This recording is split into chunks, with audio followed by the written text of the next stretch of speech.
말씀은 사도행전 4장 23절에서 31절 말씀입니다. 사도행전 4장 23절에서 31절 같이 읽겠습니다.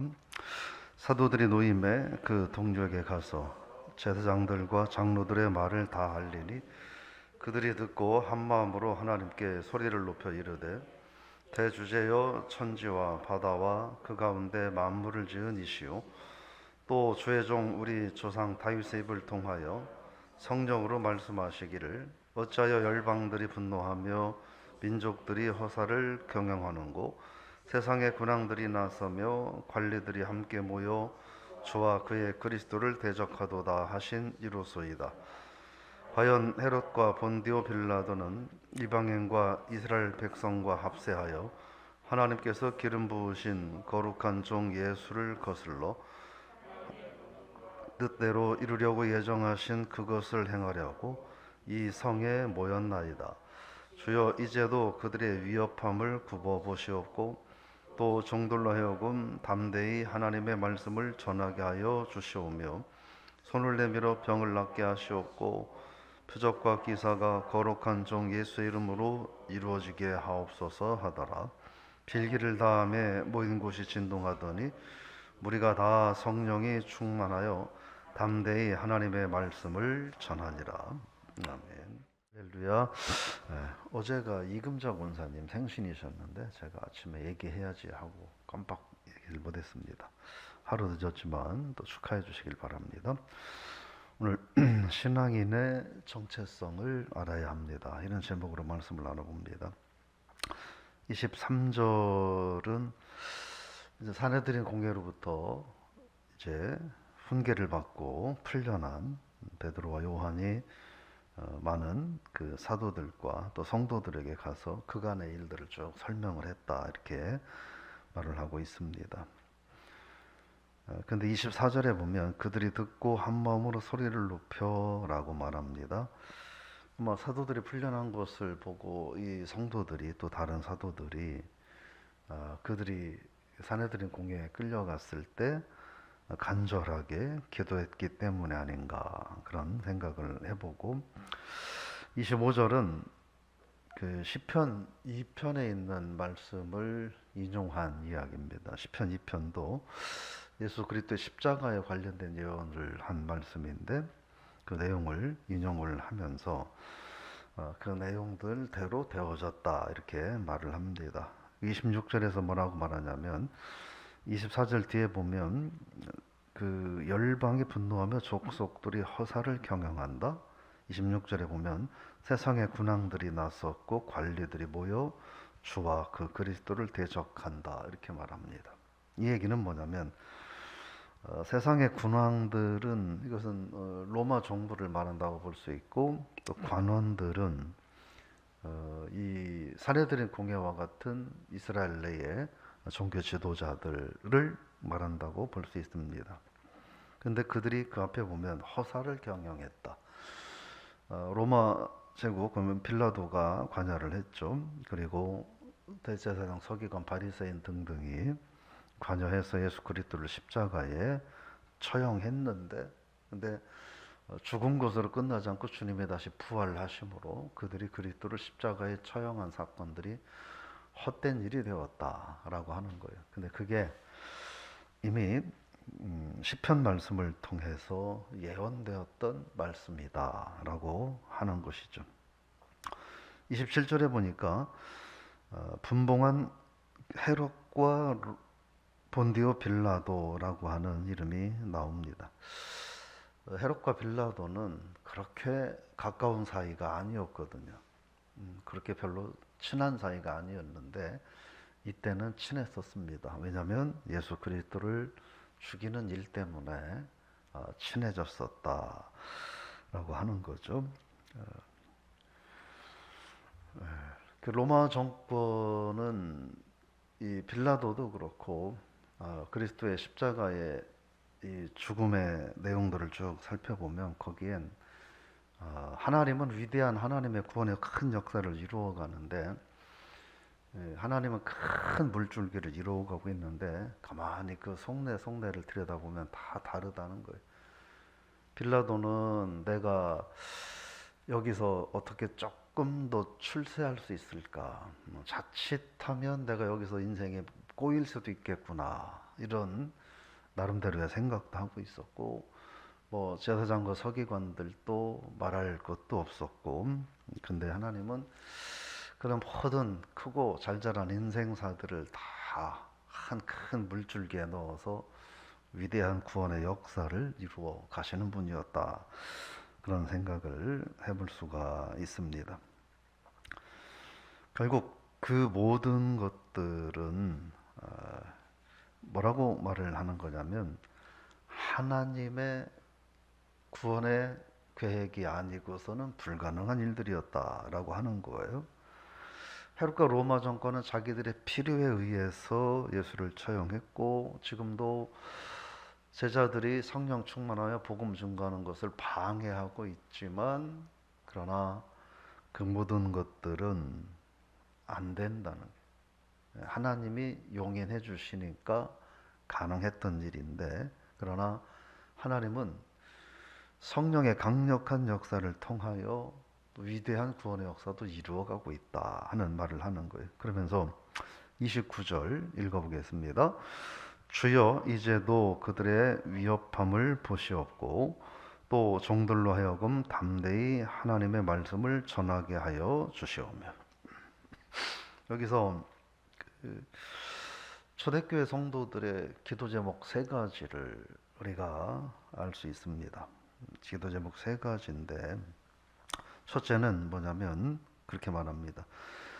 그들의 위협함을 굽어 보옵소서라고 하는 거예요. 그들이 그리스도를 십자가에 못 박고 지금도 여전히 복음을 증거하지 못하도록 핍박하고 방해하고 박해하는 그들의 모습을 보아주옵소서라고 하는 거예요. 우리가 여기서 잘 봐야 될 게 이 말씀은 그런 말씀이에요. 저들이 우리를 핍박합니다. 핍박하지 못하도록 아니 핍박을 조금 약하게 하도록 해주십시오라는 뜻이 아니에요. 저들이 하는 저 핍박을 하나님 보십시오. 근데 우리가 그 핍박을 능히 이길 수 있도록 해주십시오라는 기도라는 거예요. 우리는 세상에서 살면서 그런 기도를 많이 하죠. 어려움이 있어요. 하나님이 너무 힘드니까 짐 좀 반만 좀 덜어주십시오. 그럼 제가 한번 견뎌보겠습니다. 라고 기도를 하기도 하죠. 근데 그 기도가 아니라 우리는 무엇을 하나님 앞에 기도해야 하냐면 하나님 이 짐을 제가 감당하고 이 무게를 견뎌낼 수 있도록 힘을 달라고 기도를 해야 된다. 왜냐하면 예를 들어 짐이 반으로 덜어졌어요. 우리 인간은 짐을 지는 것 자체가 불편한 존재들이기 때문에 예를 들어 100kg 무게를 짊어지고 있다가 그게 30kg로 짐이 덜어지면 홀가분하고 날아갈 것 같죠? 처음에는 그렇죠. 근데 계속 50kg를 짊어지고 또 가다 보면 이게 50kg나 100kg나 그 짐이 그 짐인 거예요. 그래서 25kg 덜어지면 또 나아질 것 같냐? 또 여전히 마찬가지예요. 우리는 만족할 수 없고 그럴 수 없어요. 그래서 우리 하나님 앞에 뭘 기도해야 하냐면 하나님 이 짐의 무게를 덜어달라고 기도할 것이 아니라 이 무거운 짐을 제가 견뎌낼 수 있도록 힘을 달라고 기도하셔야 된다는 거예요. 오늘 그 얘기를 지금 하고 있는 거예요. 그런데 뭐라고 말하냐면 종들로 하여금이라고 말해요. 이 초대교회 사도들과 성도들이 자기를 어떻게 이해하고 있느냐라고 하는 자기 정체성의 문제가 여기에 나오는데 그들은 우리를 종이다 라고 말해요. 무슨 종이냐? 땅끝까지 십자가 구원의 복음을 증거해야 할 종이다. 사명이 있는 종이다 라고 인식하고 있다는 거예요. 두 번째 기도는 그러기 때문에 담대히 복음을 전하게 해달라고 기도해요. 하나님 핍박의 강도를 낮춰서 우리가 쉽게 복음을 전하게 해달라고 기도하지 않고 핍박을 우리가 능히 이길 수 있는 힘을 주셔서 그 핍박 속에서도 굴하지 않고 더 담대하게 복음을 전하게 해달라고 기도한다 하는 거예요. 그러면서 세 번째 기도는 30절에 나오는데 표적과 기사가 나타나게 해달라. 근데 표적과 기사가 나타나야 되는 이유가 있다는 거예요. 이 표적과 기사가 나타남으로 우리가 하나님의 종인 것과 그러므로 예수 그리스도의 이름이 증거되게 해달라. 기도하는 그들의 모습을 볼 수가 있고, 31절 말씀이에요. 읽어봅니다. 빌기를 다하매 모인 곳이 진동하더니 무리가 다 성령이 충만하여 담대히 하나님의 말씀을 전하니라. 29절, 30절의 기도를 다하매라는 거예요. 다음에 성령이 충만하여 어떻게 해요? 그들이 기도한 대로 되었다라고 하는 거예요. 즉각적인 그러나 강력한 기도의 응답을 우리가 볼 수 있어요. 오늘 말씀을 통해서 좀 몇 가지 정리를 해보면, 이 사내들은 공에 불려가서 고난받고 신문당하고 돌아온 베드로와 요한을 동료 사도들과 성도들이 그들을 위해서 격려하고 그들을 위로하는 그런 모습을 볼 수 있습니다. 이때 당시에 초대교회는 그들이 사내들인 공에 불려간 것 자체가 큰 위기였었을 거예요. 근데 그 위기 가운데 어떻게 했느냐는 거예요. 끌려가서 고쳐당하는 사도들은 고초를 당하나 그러나 그 동료들은 기도했다는 거예요. 교회가 코로나19 때문에 위기다라고 말을 하는데 백날 말해봐야 그건 말에 불과한 거예요. 위기 때 위기를 겪었거나 위기라고 생각할 때 기도하는, 진심으로 하나님의 교회를 위해서 기도하는 성도들이 진짜라는 거죠. 뭐 예배 시간에 내가 기도해야 될 시간에만 뭐 교회가 어쩌니 저쩌니 이런 기도하는 건 의미 없는 거예요. 평상시에 하나님의 교회를 위해서 기도해야 되는 거예요. 우리가 오늘 이 모습을 볼 수 있는 거예요. 그래서 어려움이 있다면, 어려움은 언제나 있죠. 지금 어려움이 있습니까? 이거 끝나면 세상 편할 것 같습니까? 다음에 또 다른 어려움이 또 오죠.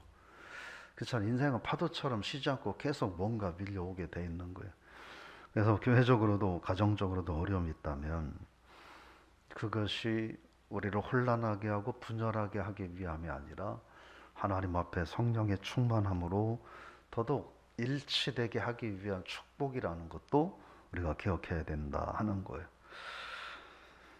또 세상의 군왕들과 관원들이 어리석은 결정을 하고 판단을 하지만, 그러나 그렇다고 해서 하나님의 뜻이 그들 때문에 막히는 일은 절대 없다. 늘 말하지만 새벽마다 수없이 많이 말씀을 드렸던 것 같아요. 우리가 하나님의 뜻에 순종하든 순종하지 않든, 내가 하나님 앞에 충성하든 하지 않든 하나님은 상관없습니다. 하나님은 그래도 하나님의 뜻은 이어가요. 이 사람이 하나님 앞에 헌신하지 않으면 하나님은 저 사람의 헌신을 통하여 하나님의 뜻을 이어가요. 마땅히 해야 할 이 사람이 하나님 앞에 헌신하지 않는 것에 대한 책망과 축복을 거두어 가시는 것은 당연하고, 그럼에도 헌신하고 축복하는 이 사람에게는 은혜와 평강을 더하시는 것도 당연한 일이죠. 기왕이면 하나님 역사에 걸림돌이나 채찍이 아니라 디딤돌과 기둥으로 쓰임 받으라 라는 말씀을 그래서 드리는 거죠. 하나님의 뜻은 반드시 이루어진다. 하나님의 이 구원의 역사의 물줄기는 흘러가는 거예요. 뭐 코로나 있고 그보다 더한 게 있고 뭐 전쟁 있고 뭐가 있다 하더라도 하나님의 구원의 역사는 도도한 강물처럼 흘러가요. 그 속엔 별 잡다한 것들이 다 들어있죠. 하나하나만 보면 지저분하고 더럽지만 그러나 큰 강물은 계속해서 흘러가는 거예요. 헤롯과 빌라도 같은 서로 원수지간인 사람들이 그리스도를 대적하고 죽이는 일이 하나가 되기 위해서 일치하잖아요. 그래서 뭘 생각해요? 세상에 원수지간인 사람들도 그리스도를 대적하는 일에 대해서는 한 마음 한 뜻이 된다는 거예요. 근데 하나님의 자녀라고 하는 이들이, 나는 구원받은 하나님의 자녀라고 하는 이들이 그리스도의 복음을 증거하는 일에 한 마음 한 뜻이 되지 못하고 다 각각 모래알처럼 자기 살궁리만 하며 사는 것은, 이건 온전한 신앙인의 모습이라고 볼 수 없다 라는 거예요. 악한 일을 위해서도 원수들 간도 똘똘 뭉치는데 우리는 거룩한 하나님의 자녀라고 하면서 하나님의 거룩한 일을 위해서 마음을 모을 수 없는 삶을 산다면 그게 어떻게 하나님의 거룩한 자녀일 수 있겠느냐. 우리는 그런 고민도 해봐야 되는 거죠. 신앙인은 뭐냐? 하나님의 그리스도의 이름을 증거하기 위해서 부름받은 종이라는 거예요. 그 종의 사명은 어떠하든 그 일을 감당해야 된다는 거예요. 그죠? 종이 나 힘들다고 해야 될 일 안 하면 그 종은 쫓겨날 수밖에 없죠. 그죠? 쫓겨날 수밖에 없어요. 다른 데 어디 더 싼 값에 팔아버리든지 쫓겨날 수밖에 없는 거예요. 종은 해야 될 일들을 해야 되는 거예요. 우리가 하나님의 종이지 않느냐라고 하는 거예요. 우리로 하여금 무엇이 증거되다? 예수의 이름이 증거돼야 된다 하는 거예요. 여러분, 우리가 신앙생활 하면서 이 정체성을 갖는 건 정말 중요하다. 근데 우리는 언젠가부터 예수의 종이 아니에요. 예수님보다 조금 레벨이 같거나 조금 더 높아지고 싶은 그런 사람들이, 하나님께로부터도 모든 대우를 다 받고 싶고 또 교회로부터도 대우를 다 받고 싶고 사람들로부터도 다 대우를 받고 싶어요. 그래서 누군가 나의 자존심을 조금이라도 건드리면 순간 감당하지 못하고 퍽 하고 터지고 종이 아닌 극상전의 모습을 취하려고 하는 그런 어리석은 모습을 우리가 갖고 있는 것이 아닌가. 우리는 그리스도의 이름을 증거하라고 부름받은 종이다라는 거예요.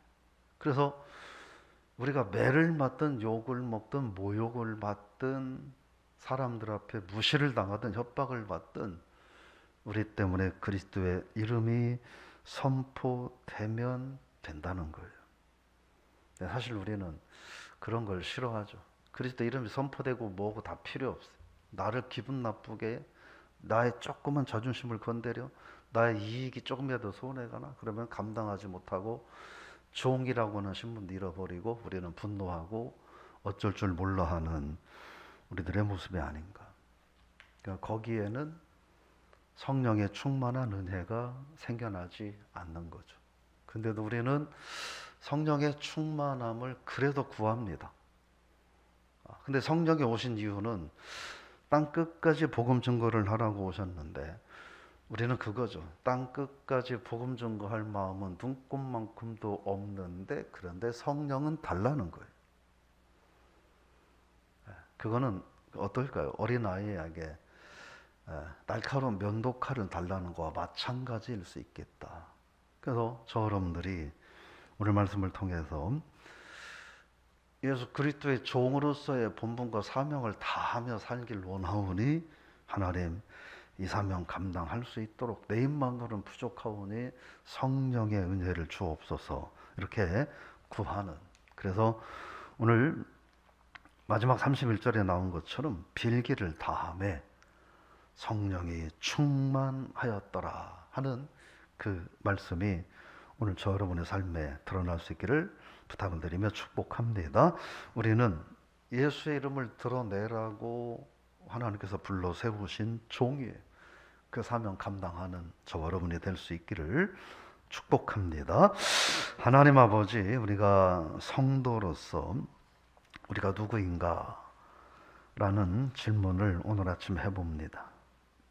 베드로와 요한 그리고 사도들과 초대교회 성도들은 우리는 예수의 이름을 드러내려고 부르심을 받은 당신의 종입니다. 라는 고백을 저들이 하는 모습을 바라보며 예수의 이름을 드러내야 하는 종이었기 까닭에 사내들인 공회 앞에 가서 무시를 당하고 위협을 당하여도 저들은 담대하게 예수 그리스도의 부활의 소식을 증거했었던 그 모습을 우리가 바라봅니다. 우리들이 지난 날의 모습을 되돌아보면 너무나 오늘 본문에 나오는 주님 제자들의 종들의 모습과는 너무나 대조적이지 않나. 예수 이름을 증거하는 종이라고 하면서 우리는 어느덧 예수 이름 때문에 세상에서 많은 부가가치를 얻어가는 그런 존재들로 우리는 전락해버리지 않았는지. 예수 이름을 위한 종이라고 하면서 예수가 나를 위해서 종처럼 살아줘야 된다고 나도 모르게 생각하고 살고 있지는 않는지. 그래서 하나님 앞에 종으로서의 내 정체성을 잃어버리고 주인과 같은 그런 모습으로 우리가 살고 있지는 않은지. 종은 오직 예수 그리스도의 이름을 증거하고 전파하라고 주님께서 세우신 종임을 우리가 알게 하시고, 우리 오늘 다시 한번 말씀을 기억하고 성령께서 우리에게 깨달음을 주셨어. 오늘 하루, 오늘부터 우리들의 인생이 어떤 인생이 되어야 할런지 하나님 깨닫는 은혜를 더하여 주옵소서. 기도하는 저희들이 이 말씀을 붙잡고 기도하게 하시고, 이 말씀 때문에 우리가 고민하게 하시고, 그 과정 속에서 결단하는 우리들 되게 하여 주옵소서. 이 사명을 감당할 수 있도록 건강도 주시고, 하루 동안 삶의 여건들도 하나님 허락하여 주셔서 세상 여건 때문에 종으로서의 사명을 감당하는데 장애가 되지 않도록 주여 도와 주시옵소서. 하나님의 역사는 강물처럼 도도히 이루어져 가고 있다는 것도 알게 하옵소서. 그 속에서는 로마 제국과 세상의 관원들이 모든 불법과 죄악을 행하며 하나님의 역사를 방해하려고 몸부림쳐도 그 일부일 뿐이고, 하나님은 그 속에서도 위대한 역사를 강물처럼 행하심을 기억하고, 우리가 어차피 한 인생 살다 가는 것, 기왕이면 하나님 역사의 기둥으로, 하나님 역사의 디딤돌로 쓰임받는 우리들의 인생 되게 하여 주옵소서. 예수님의 이름으로 기도드리옵나이다. 아멘.